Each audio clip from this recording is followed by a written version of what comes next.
بسم الله الرحمن الرحيم الحمد لله رب العالمين والصلاة والسلام على أشرف الأنبياء والمرسلين نبينا محمد وعلى آله وصحبه أجمعين إن شاء الله زاريم درس خذ عقيدتك من الكتاب والسنة الصحيحة يملو درس تمرتاش إن شاء الله بالله سبحانه وتعالى فقاد زاريم نقتلالن بالفو درسات اللي كفل سبتن درس أيتن نبر زي من قتلو كفل سمنتن قتلالن مالتنا طيب እንግዲህ ባለፈው ላይ የጀመርነው ርዕስ አለ አሽርኩል አክበር ትልቁ ሽርክ የሚባለው ማን ነው የሚለው ነገር በተወሰነ ሁኔታ ለማየት ሞክረን ነበረ። ሱአል የመጀመሪያው ትልቁ ሽርክ ማለት ምን ማለት ነው ወይም ትልቁ ሽርክ ማን ነው የሚለው እንደዚሁም ሽርኩል አክበር ራሱ ምን ማለት ነው የሚሉትን በተወሰነ ሁኔታ ማብራሪያዎች አይተናል ማለት ነው። የተወሰነ ገለጻ አድርጎልናል። ዛሬ ደግሞ ቀጥለን ጥያቄ 3 ላይ ወዳለው እንቀጥላለን። እንግዲህ እዚህኛው ፒዲኤፍ ላይ ከሆነ ጥያቄ 3 ነው የሚያደርገው። እዛኛው ኪታብ ላይ ትክክለኛው በእጃችን በሚገኙ ኪታብ ጥያቄ 16 ነው የሚሆነው ማለት ነው። طيب هل الشرك موجود في هذه الأمة ይላል ጥያቄው። هل الشرك ሽርክ ምንለው በአላህ Subhanahu Wa Ta'ala ማጋራት ማለት ነው። موجودን ግኝ ነው ወይ አሁን ላይ አለ ወይ في هذه الأمة በዚህ ኡመት ላይ ተገኝቷል ወይ አሁን ላይ ማለት ነው። እንግዲህ ከዚህ በፊት ሽርክ እንዳለ ወይ ሙሽሪኮች እንዳሉ ያው ግልጽ ነው። ከነቢያችን አለይሂ ሰላም ጊዜም ከዛ በፊትም ያው ሽርክ አለ። ግን አሁን ላይ ሐለን አሁን ላይ እንደው በአሁን ዘመን ሽርክ ምንለው ነገር አለ ወይ የሚል ጥያቄ ያመጣ ማለት ነው። طيب ጀዋብ መልስ ሶስተኛው ጥያቄ መልስ ነዓም አዎን መውጁዱን ግኝ ነው አለ የሚገኝ ነው ማለት ነው። አሁን ላይ ሽርክ አለ ማለት ነው። እንዴት ነው ሊኖር የሚችለው? አላህ Subhanahu Wa Ta'ala ገልጾልናል ቢነሱል ቁርአን ወልሐዲስ ማለት ነው። አላህ ምን አለ? ወደሊሉ ለዚህ ማስረጃው ቀውሉሁ ተዓላ አላህ Subhanahu Wa Ta'ala ንግግር ነው ለዚህ ማስረጃ። አላህ ምን አለ? ወማ ዩእሚኑ አያምኑም አክሰሩሁም አብዛኞቻቸው አያምኑም ቢላሂ በአላህ አያምኑም ኢላ ቢሆን እንጂ ወሁም እነሱ ሙሽሪኩን አጋሪዎች ቢሆኑ እንጂ እነሱ አጋሪዎች ቢሆኑ እንጂ በአላህ Subhanahu Wa Ta'ala አያምኑም ብሎ አላህ ጠቀሰልን ማለት ነው። ስለዚህ ሱረቱ ዩሱፍ ላይ ይሄን ጠቅሶልናል። ስለዚህ እንደማንም ምንድነው ሽርክ የሚባለው ነገር በዚህ ዘመን ላይ አለ ማለት ነው። አብዛኛው እንግዲህ አላህ Subhanahu Wa Ta'ala በኹላስ ሱነት አላህን በብቸኝነት ጥርት አድርጎ በእኽላስ የሚገዛ እንዳለም እንደዚሁም አላህም እየተገዛ ምን የሚያደርጋለ ማለት ነው። አላህ ላይ ሽርክ የሚያደርጋለ ወማ ዩእሚኑ አክሰሩሁም ቢላህ አብዛኞቹ በአላህ አያምኑ ኢላሁም ሙሽሪኩን እነሱ አጋሪዎች ቢሆኑ እንጂ አጋሪዎች በአላህ Subhanahu Wa Ta'ala ከማመናቸው ጋር ምን ይኖራል ማለት ነው? ሽርክ አለ ማለት ነው። በአላህ Subhanahu Wa Ta'ala የሚያጋሩ አሉ ማለት ነው። ይሄ ግን ያው ሁሉም አይደለም አብዛኞቹ ናቸው የተወሰኑትና ለዚህም አብዛኞች እንደዚህ አይነት ነገራቶች እንደዚህ ሰዎች እንዳሉ አላህ አክሰሩሁም ብሎ ገልጾልናል አብዛኞቹ ብሎ ገልጾልናል ማለት ነው። ስለዚህ እንደማንም ሽርክ በዚህ ዘመን አለ ማለት ነው። እንግዲህ ይሄ ያው ምናልባት ኪታቡን ያዘጋጁት እነሱ የተወሰነ ምላሽ ነው። ለማን ነው ምላሽ የሚሆነው? ሽርክ በዚህ ዘመን የለም፣ ስለ ሽርክ ማስተማር አያስፈልግም፣ ስለ ተውሂድ ማስተማር አያስፈልግም ለሚሉ ሰዎች ማለት ነው። ሁሌ ሽርክ ማለት ሁሌ ተውሂድ ማለት አያስፈልግም ብሎ ለሚሉ ምላሽ ነው የሚሆነው። ምክንያቱም ሽርክ በዚህ ዘመን ላይ አለ መውጁድ ነው በየቦታው እንደየ አካባቢው እንደየ አገሩ እንደየ ሁኔታው ሊለያይ ይችላል፣ ቅርጹ ሊለያይ ይችላል እንጂ ሽርክ አለም በዚህ ዘመን ላይ አለ። ስለዚህ ተውሂድን ማስተማር ከሽርክ ማስጠንቀቅ ወሳኝነት ትልቅ ነገር ነው ማለት ነው። በመጀመሪያ ደረጃ ምናልባት ያው ሌሎችም ተውሂድና ሽርክን ተውሂድ በማስተማር ከሽርክ በማስጠንቀቅ ሌሎች ቅርንጫፋዊ የሆኑ ትምህርቶችን ሙሉ በሙሉ መተውም አስፈላጊ አይደለም። ምክንያቱም እነዛ ተውሂድ ያስተማርናቸው ሰዎች ከሽርክ ያስጠነቀቅናቸው ሰዎች እንዴት አድርገው አላህ መገዛት እንዳለባቸው ምን ያስፈልጋቸዋል? ትምህርት ያስፈልጋቸዋል። ሸሪዓዊ የሆነ ትምህርት ያስፈልጋቸዋል። ከዛ ውጪ ግን በመጀመሪያ ግን መጣራት ያለባቸው ወደ ተውሂድ ወደ አላህ Subhanahu Wa Ta'ala ብቸኝነትና እንደዚሁም ሽርክ መጠንቀቅ እንዳለባቸው መማር ማስተማር ያስፈልጋል ማለት ነው። ስለዚህ በዚህ ዘመን ላይ ወይም በየትኛውም ዘመን ላይ ሽርክ ይኖራል መኖሩን ይሄ አያ ይገልጽልናል ማለት ነው።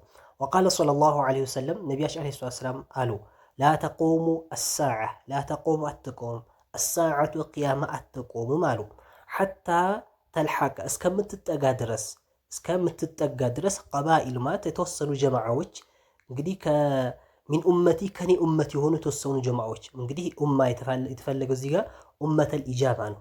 እስልምና ከተቀበሉ ማለት ነው። እስልምና ተቀብለው መጀመሪያ ላይ እስልምና ላይ ሆኖ እያለ ከዛ ከእስልምና ውስጥ ከሆኑ በኋላ ከዛ በኋላ ከነቢያችን አለይሂ ሰላም ኡመተል ኢጃባ ውስጥ ዳዕዋውን ከተቀበሉ ሰዎች ሆኖ ከዛ በኋላ ወደ ምን የሚሄዱ ወደ ኩፍር የሚሄዱ ሰዎች አሉ፣ ወደ ሙሽሪኮች የሚሄዱ ሰዎች አሉ ማለት ነው። እና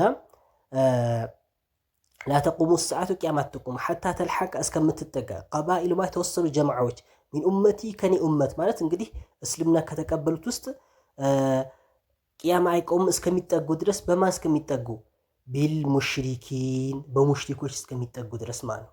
በሙሽሪኮች ምን እስከሚያደርጉ እስከሚጠጉ ድረስ ማለት ነው። ወሐታ ቱዕበደል አውሳኑ ወሐታ ድረስ ቱዕበደል አውሳን ጣዖት እስከሚመለክ ድረስ ወይም ወሐታ ተዕቡደል አውሳነ ወይም ጣዖትን እስከሚያመልኩ ድረስ ማለት ነው። እና የተወሰኑ የሆኑ ጀማዓዎች መጀመሪያ ሚን ኡመቲ ነቢይ ሰለላሁ ዐለይሂ ወሰለም አልኡመህ አልኢጃባ ማለት ነው። ኡመት አልኢጃባ ነቢያችን ዐለይሂ ሰላም ከተቀበሉ ከሆኑ ሰዎች ሆነው ከዛ በኋላ ኢማን ከመያዛቸው ጋር ምን የሚያደርጉ አሉ ማለት ነው። ወደ የት የሚሄዱ አሉ? ወደ ሙሽሪኮች ተጠግቶ ሽርክ የሚፈጽሙ ይኖራሉ ብሎ ነቢያችን ዐለይሂ ሰላም ምን አድርገውልናል? ገልጸውልናል ማለት ነው። ስለዚህ በዚህ ዘመን ላይ ሽርክ የለም። ከሽርክ ማስጠንቀቅ ብዙ ጊዜ ሽርክ ላይ ትኩረት ማድረግ አያስፈልግም የሚባል ነገር የለም። በመጀመሪያ ደረጃ በተለያየ ሁኔታ ሽርክ ማስተማር፣ ሽርክን ማስጠንቀቅ፣ ተውሂድን ደግሞ ማስተማር ግዴታና ወሳኝ ነገር ነው። ምክንያቱም ነቢያችን ዐለይሂ ሰላም ነግረውናል። እስከ ቂያማ አይቆምም ነው እንግዲህ ያሉት። ላተቁሙ ሰዓቱ ሰዎች እነዚህ ሰዎች እስከሚጠጉ ድረስ ሐታ ተልሐቀ ቀባኢሉ ሚን ኡመቲ ከኔ ኡማ የሆኑ ቀቢላዎች፣ ጎሳዎች ወይም ጀማዓዎች እስከሚጠጉ ድረስ በማን ቢልሙሽሪክ በሙሽሪኮች እስከሚጠጉ ድረስ ምን አይሆንም ቂያማ አይቆምም እያሉ ነው። ስለዚህ ምን አለ እስከ ቂያማ ቀን ድረስ ምን አለ ማለት ነው? ሽርክ አለ። ሽርክ አለ ደግሞ ምንድን ነው እኛ ላይ ያለብን ኃላፊነት ምንድን ነው? ሽርክን ማስጠንቀቅ፣ ተውሂድን ማስተማር ግዴታ ነው ማለት ነው እንጂ በተለያየ ሁኔታ እንግዲህ አንድ ሰው ላኢላሃ ኢለላህ ካለ በኋላ እስልምና ከተቀበለ በኋላ ሶላቱ ከሰገደ ግዴታ የሆኑበት ነገራቶች ከፈጸመ በኋላ ያ ነገር ሽርክ ስለ ሽርክ ማስተማር፣ ስለ ሽርክ ማስጠንቀቅ፣ ስለ ተውሂድ ማስተማር ምን ያደርጋል ብሎ በጣም ተሳሁልና በጣም ችልተኝነት ውስጥ የሚገቡ ሰዎች ወይም ጀማዓዎች ይኖራሉ። ስለዚህ ይሄን ያው በደንብ አድርገን ልናቅና ልንረዳ ይገባል። ስለ ሽርክ ማስጠንቀቅም ይሁን ማስተማር ያስፈልጋል። ግን እንደዚህ ሲባል ደግሞ ሙሉ በሙሉ ሁሌ ተውሂድን አስተምራለሁ በሚልና ሁሌ ሽርክን አስጠነቅቃለሁ በሚል ሌላ ፍሩዕ የሆኑ ቅርንጫፍ የሆኑ ትምህርቶችም ደግሞ ወደ መተው ደግሞ መድረስ የለብንም። ተውሂድን በደንብ እያስተማርን ሽርክንም እያስጠነቀቅን በጎን ደግሞ ምን ያስፈልጋል? ቅርንጫፍ የሆኑ ትምህርቶችን እነዚህ ተውሂድን ከያዙ በኋላ ምን ማድረግ እንዳለባቸው እነዛ ትምህርቶች በወሳኝነት ማስተማር ያስፈልጋል። እንደዚሁም ተውሂድን አስተምራለሁ በማለት ደግሞ በተውሂድ ስም ደግሞ ሌላም ነገር የሚሰሩ ብዙ አይነት ጀማዓዎች ይኖራሉ።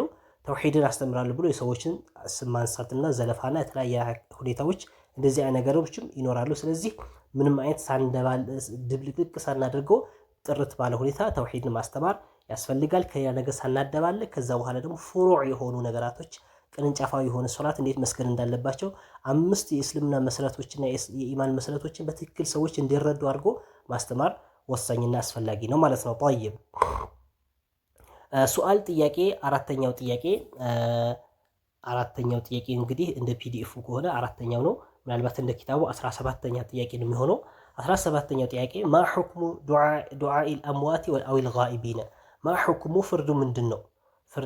ዱዓኡል አምዋቲ ማ ሁክሙ ዱዓኢል አምዋቲ ሙታኖችን መለመን ማ ሁክሙ ፍርዱ ምንድነው?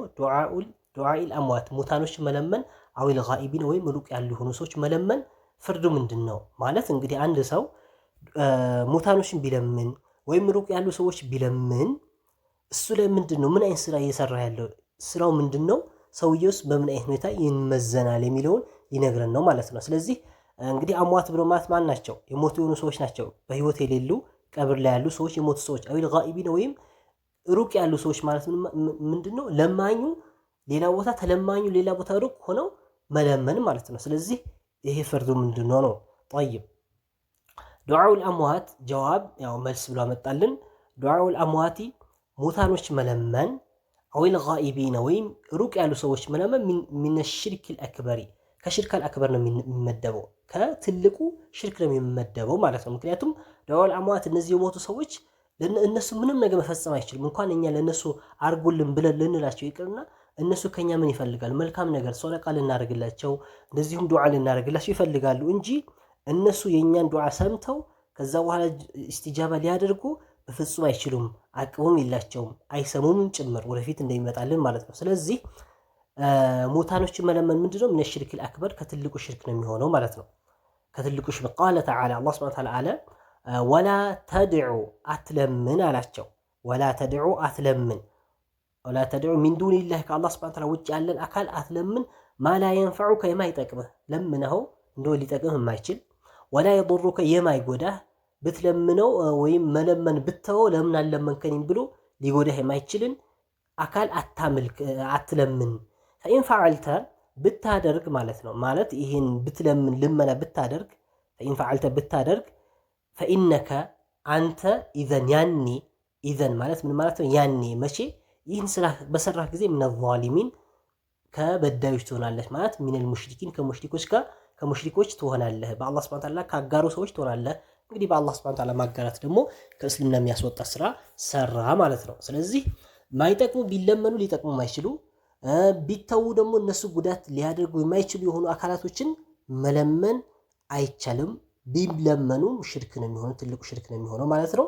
ስለዚህ ቢለምኑት ሊጠቅም የሚችለው አላህ ሱብሓነሁ ወተዓላ ብቻና ብቻ ነው። ባይለምኑት ደግሞ ለምን አልለመናችሁም ብሎ መጉዳት የሚችለው ማን ነው? አላህ ሱብሓነሁ ወተዓላ ነው እንጂ ሌላ ማንም መጉዳትም አይችልም ማለት ነው። ጠይብ ሙሽሪኪን የሚለው ሲፈስርልን ዛሊሚን ያለው ሲፈስር አይ ብሎ ምን አመጣልን? አይ ማለትም የተፈለገበት ምንድነው? አልሙሽሪኪን ሙሽሪኮች ማለት ነው። ሚነል ሙሽሪኪን ሚነል ዛሊሚን ከዛሊሞች ትሆናለህ ማለት ምንድነው? ከሙሽሪኮች ትሆናለህ ማለት ነው። ከአጋሪዎች ትሆናለህና ስለዚህ ይህ ነገር እንዳትሰራ ነው። ጠይብ ወቃለ ሰለላሁ ዐለይሂ ወሰለም ነቢያችን ዐለይሂ ሰላም አሉ መማተ መን ሰው ማተ የሞተ ሰው ወሁወ እሱ የድዑ እየለመነ የሞተ ሚን ዱኒላህ ከአላህ ሱብሓነሁ ወተዓላ ውጭ ያለን አካል እየለመነ የሞተ የሆነ ሰው ኒድ ባላንጣ ወይም ቢጤ እየለመነ ሸሪክ ተጋሪ እየለመነ ኒድ ማለት ሸሪክ ብለና አሳልፈናል ከዚህ በፊት ተጋሪ እየለመነ የሞተ የሆነ ሰው ደኸለ ይገባል አናረ እሳት ገባ ማለት ሊተሐቁቁ ውቁዒሂ ደኸለ ገባ ብሎ ገለጹት ማለት ነው። ይገባል ማለት ወደፊት መግባቱ ምንም አይነት ምን የለውም ጥርጣሬ የለውም። ምን እስከሆነ ድረስ ከአላህ ውጭ ያለ አካል ሌላን ኢለመነ ከሞተ ማለት ነው። ስለዚህ ዱዓ የምንለው ነገር ወይም እነዚህ ከአላህ ውጭ ያሉ አካላቶች መለመን ሞታኖች ሊሆኑ ይችላሉ፣ ሩቅ ያሉ ሊሆኑ ይችላሉ። እነሱ መለመን ምንድነው? ከሽርከል አክበር ነው የሚመደበው ማለት ነው። ጠይብ ወደ ቀጣዩ ጥያቄ ስንሄድ ሱአል ጥያቄን አህሊ ዱዓኡ ዒባደቱን። እሺ ጠይብ መለመን የሚባለው እንግዲህ ዱዓኡል አምዋት አው ልጋኢቢን ብለናል። ስለዚህ ያው እዚህ ላይ የምንጨምረው ነገር ቢኖር ምንድነው ይሄን የሚያደርጉ ሰዎች ምን አደረጉ ማለት ነው? ሞታኖችን የሚለምኑ ሰዎች ወይም ሩቅ ያሉ ሰዎችን የሚለምኑ ሞታኖች እንግዲህ የተቀበሩ ሰዎች ማለት ነው። ሩቅ ያሉ ደግሞ ለማኝ ሌላ ቦታ ነው፣ ተለማኝ ሌላ ቦታ ነው ያለው። እሱ ሊሰማ በፍጹም አይችልም። ቢሰማም ነገሩ መፈጸም የማይችለው ነገር ቢለምን ምንድነው የሚሆነው? ሽርክ ሰሩ ማለት ነው። ሰዎቹ ሙሽሪክ ሊሆኑም ይችላሉ፣ ከእስልምና ሁላ ሊወጡ ይችላሉ። ምናልባት መረጃ ካላቸውና የተነገራቸው ሞታን መለመን ጋኢብ የሆኑ ሰዎችን መለመን እንደማይቻል ተው የተባላቸው አይ አሻፈረኝ ብሎ እነሱ የሚለምን ከሆነ እንግዲህ ከእስልምና ምናልባት ጓዛቸው ጠቅልሎ መውጣታቸው አይቀርም። ግን ምናልባት ሹብሃ ካለባቸው ወይም የተለያየ ነገር ወይም ይህን መለመን የሚባለው ነገር እንደው እንደ ዲን አድርገው የሚያስተምሩ የተለያዩ አይማ መሪ የተባሉ ጠማማ የሆኑ መሪዎች በእነሱ በኩል የደረሳቸው ነገር አለና ያን ሹብሃ ይዘው እንደዚሁም እውነታው ሲጀመርም መለመን እንደማይቻል ምንም ባለማወቅ ከሆነ እንግዲህ ከእስልምና ሙሉ በሙሉ ይወጣሉ ተብሎ ላይፈረድባቸው ይችላል። ግን ምናልባት ያው መረጃው እያላቸው እየደረሳቸው እያወቁ ቢለምኑ ከሆነ ያው ከእስልምና መውጣታቸው አይቀርም ማለት ነው። ጠይብ ወደ ቀጣዩ ጥያቄ ስንሄድ ሱአል ጥያቄ 17ኛው ወይ 18ኛው ጥያቄ እዚህኛው ላይ 15ኛ አህሊ ዱዓኡ ዒባደቱን አህሊ ዱዓኡ ዱዓ የምንለው ዒባደቱን አምልኮ ነውን? ዱዓ ራሱ ዱዓ ማለት ነው አላህን መለመን ማለት እንዳጠቃላይ መለመን ማለት ነው። መለመን ዒባደቱን እንግዲህ ጸሎት እንደ አማርኛ አንዳንዴ ጸሎት ብሎ ይገልጹታል። ዱዓ አላህን መለመን ማለት ነው። ዒባደቱን አምልኮ ነው ወይ ነው። ጠይብ ነዓም አዎን አለ። አዱዓኡ ዱዓ የምንለው ዒባደቱን አምልኮ ነው። ዱዓ ምንድን ነው? አምልኮ ነው። ጠይብ ስለዚህ አምልኮ ነው ብለን ከወሰንን ስለዚህ አምልኮ የሚገባው ደግሞ ለማን ነው? ለአላህ ስብሐነሁ ወተዓላ ብቻና ብቻ ነው ማለት ነው። ዱዓ መለመን የሚባለው የዒባዳ ዘርፍ ከሆነ ይህ ዘርፍ ለማን መስጠት አይቻልም? ከአላህ ሱብሓነሁ ወተዓላ ውጭ ላለ አካል መስጠት አይቻልም። ከተሰጠስ ሽርክ ተሰራ ማለት ነው። ሽርክ ከተሰራ እንግዲህ ሰውየው ከእስልምና ወደ መውጣት ነው ማለት ነው። ስለዚህ ዱዓ የሚባለው ነገር ምንድን ነው? አምልኮ ነው። መደረግም ያለበት ለማን? ለአላህ ሱብሓነሁ ወተዓላ ብቻና ብቻ ነው ማለት ነው። ቃለ ተዓላ አላህ ሱብሓነሁ ወተዓላ አለ ወቃለ ረቡኩም ጌታችሁ አለ ኡድዑኒ እኔን ብቻ ለምኑኝ፣ አስተጂብ ለኩም እሺ እላችኋለሁኝ፣ እቀበላችኋለሁ፣ መርሐባ እላችኋለሁ፣ ለምኑኝ። ኢነለዚነ እነዚያ የስተክቢሩነ የሚኩራሩ የሆኑ ሰዎች አን ዒባደቲ እኔን ከመለመን የሚኩራሩ የሆኑ ሰዎች እንግዲህ ዒባዳ ብሎ ጠራው። እዚህ ላይ ዱዓ ዒባዳ ነው የሚለው መረጃ የምናገኘው ከዚህ ነው። አን ዒባደቲ እኔን ከመለመን የሚኩራሩ የሆኑ ሰዎች ሰየድኹሉነ ይገባሉ፣ ሳይገቡ አይቀርም ይገባሉ፣ ጀሃነመ ጀሃነም ይገባሉ፣ ዳኺሊን የተዋረዱ ሆነው ይገባሉ። አይ ማለትም የተፈለገበት ምንድነው? ዘሊሊን የተዋረዱ ማለት ነው። እንግዲህ አረብኛው ዳኺሊን የሚለው ሲፈስረው ምንድነው? ዘሊሊን አረብኛ በአረብኛ ሲፈሰር ማለት ነው። ጠይብ የተዋረዱ ማለት ነው። እና ዱዓ የሚባለው ነገር ምንድነው? ዒባዳ መሆኑን እናገኛለን። ምክንያቱም ምን አለን እዚህ ላይ ምን ብሎ ነው የጀመረው? ኡድዑኒ አስተጂብ ለኩም ነው ያለው። አስተጂብ ለኩም ብሎ ቀጥሎ ከዛስ ለእናንተ እሺ ይላችኋል። ለኩም ማለት ለእናንተ ማለት ነው አለና ኢነለዚ የስተክቢሩ አን ዒባደቲ እኔን ከማምለክ ዒባዳ ብሎ ጠራው። እንግዲህ የተፈለገበት ነው እኔን ከመለመን ነበር። ስለዚህ ዱዓ ራሱ ምንድነው? ዒባዳ አምልኮ ነው የሚለውን ከዚህ እንወስዳለን ማለት ነው። ጠይብ ወቃለ ሰለላሁ ዐለይሂ ወሰለም ነቢያችን ዐለይሂ ሰላም አሉ አዱዓኡ ዱዓ የምንለው ሁወል ዒባዳ ዒባዳ ተብሎ ይጠራል። ሁወ እሱ ራሱ አልዒባደቱ ምንድነው? አምልኮ ነው ማለት ነው። ዱዓ ራሱ ምንድነው? አምልኮ ነው። መደረግም ያለበት ለአላህ ሱብሓነሁ ወተዓላ ብቻና ብቻ ነው ማለት ነው። ጠይብ ረዋሁ አሕመድ ኢማሙ አሕመድ ዘግቦታል። ወቃለ ትርሚዚ ሐሰኑን ሶሒሕ ሐዲሱ ሐሰን ነው እንደዚሁም ሶሒሕ ነው ብለዋል ማለት ነው። እንደማንም ለመረጃ በቂ የሆነ መረጃ መሆን የሚችል ሐዲስ ነው ማለት ነው።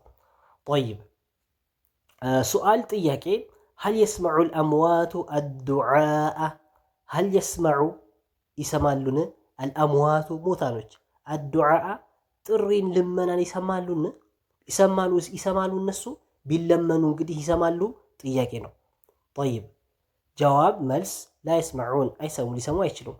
ለምን? ቃል አላሁ ተዓላ አላህ ሱብሓነሁ ወተዓላ አለ ኢነከ አንተ እኮ አላች ለነቢያችን ዐለይሂ ሰላም ላ ቱስሚዑ ልመውታ ላ ቱስሚዑ አታሰማም አልመውታ ሙታኖችን አታሰማም። ሞቶ ቀብር ላይ የተቀበሉ ሰዎች እና አንተ ጮኸ ተናግረህ እነሱ ልታሰማ አትችልም። እንግዲህ ካሰማቸው የሚያሰማቸው ማን ነው? አላህ ነው። አላህ ሊያሰማቸው ይችላል እንጂ እኛ ለምነን እኛ ተጣርተን እኛ ተናግረን ሊሰሙ አይችሉም ማለት ነው። ጠይብ ከዛስ ቀጥሎ ወማ አንተ አይደለህም ቢሙስሚዒን ሰሚ አይደለህም ምታሰማ አይደለህም። ቢሙስሚዒን ማለት ምን ማለት ነው? ምታሰም ሰሚ ሳይሆን ምታሰማ አይደለህም። መንፊል ቁቡር ቀብር ውስጥ ያሉት አካላቶች ቀብር ውስጥ ያሉ ሙታኖችን ምታሰማ አይደለህም ብሎ አላህ ሱብሓነሁ ወተዓላ ገልጾልናል ማለት። ስለዚህ ያው ሙታኖች ቢለመኑም በመጀመሪያ ምንድን አይሰሙም። እንግዲህ መቼስ ምላሽ ይሰጣል ይቀበላል ተብሎ የሆነ ነገር ይሰጣል ተብሎ የሚታሰብ ማን ነው? የሚሰማ ሰው ነው አይደለ? የሚሰማ አካል ነው። እነሱ መጀመሪያውኑ አይሰሙም። ወለው ሰሚዑ መስተጃቡ ለኩም ይላል አላህ ሱብሓነሁ ወተዓላ ደግሞ እነዛ የምትለምናቸው አካላቶች አይሰሙም። ቢሰሙ እንኳን ወለው ሰሚዑ እንደው ፈርዶን እንደው እናንተ እንደምታስቡት ቢሰሙ እንኳን መስተጃቡ ለኩም እሺ ብሎ አይሏቸውም ይላል አላህ ሱብሓነሁ ወተዓላ። ስለዚህ እነሱ ሙታኖች እነሱ ምን እንደሚፈልጉት ከኛ የሚፈልጉት ምናልባት ስራቸው ተቋርጠዋል። ኢዛ ማተ ኢብኑ አደም ኢንቀጠዐ ዐመሉሁ ብሎ ነቢያችን ዐለይሂ ሰላም የአደም ልጅ ከሞተ በኋላ ስራው ይቋረጣል። ኢላ ቢን ሰላስ ሶስት ነገራቶች ሲቀሩ ምናልባት አዱንያ ጥሩ ልጆች ኖረውት እነዛ ልጆች ዱዓ ያደረጉለት ሊሆን ይችላል። ምናልባት ያ ዱዓ እንግዲህ ተቀባይነት አግኝቶ እሱ መልካም ነገር ሊያገኝ ይችላል። እንደዚሁም ሰደቀተን ጃሪያ አድርጎ እንደዚህም ዒልም አስተምሮ ሰዎችን ዒልም እውቀት አስተምሮ ያ እውቀት ሰዎች የተማሩትና እርስ በርሳቸው ከትውልድ ወደ ትውልድ የተሸጋገረ ከሄደና ምናልባት እሱ ሊጠቀም ይችላል በእነዚህ ነገራቶች እንጂ ከዛ በኋላ የሰው ልጅ ከሞተ በኋላ ምን ስራው ሁሉ ተቋርጧል። ስራ መስራት የሚባል ነገር የለም ማለት ነው። ስለዚህ እንኳን እነሱ ለየኛን ዱዓ ሰምቶ መልካም ነገር የሆነ ነገር ሊያደርጉልን ይቅርና እነሱ ከኛ የሚፈልጉት መልካም ነገር አለ ዱዓ እንድናደርግላቸውና ሰደቃ እንድናደርግላቸው ይፈልጋሉ ማለት ነው። ጠይብ ስለዚህ እነሱ ሊሰሙ አይችሉም ነው እንደማንም የጥያቄ መልስ የሚሆነው ማለት ነው።